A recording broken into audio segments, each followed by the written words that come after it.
Chaksu vote শেষ, মেশিনে চলছে ফল গণনা। রাতেই জানা যাবে জয় পরাজয়। বিস্তারিত দেখুন মিজানুর রহমান বাবলুর প্রতিবেদনে। চট্টগ্রাম বিশ্ববিদ্যালয় কেন্দ্রীয় ছাত্র সংসদ চাকসু ও হল সংসদ নির্বাচনের ভোট গ্রহণ শেষ হয়েছে। এখন চলছে ফলাফল গণনার কাজ।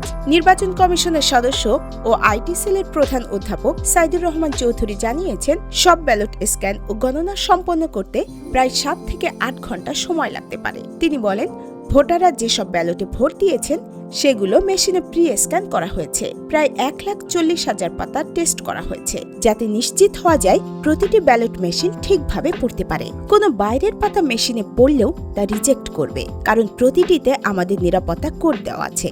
সাইদুর রহমান আরও জানান, ভোট শেষ হওয়ার পর ওএমআর মেশিনে ডাটা রিড শুরু হবে।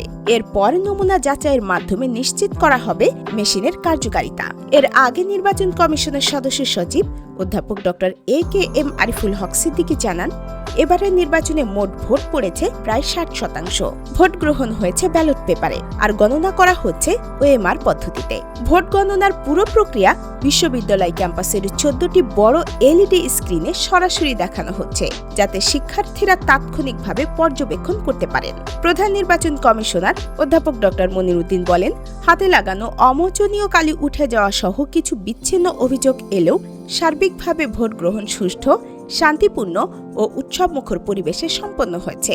নির্বাচন কমিশনের তথ্য অনুযায়ী এবার মোট ভোটার ছিলেন 27,517 জন। 5টি অনুষদের 15টি কেন্দ্রে 60টি কক্ষে মোট 689টি বুথে ভোট গ্রহণ অনুষ্ঠিত হয়। ফলাফল গণনা চলছে দ্রুত গতিতে, আর কমিশন জানিয়েছে রাতের মধ্যে প্রকাশ পাবে চট্টগ্রাম বিশ্ববিদ্যালয়ের চাকসু নির্বাচনের চূড়ান্ত ফলাফল।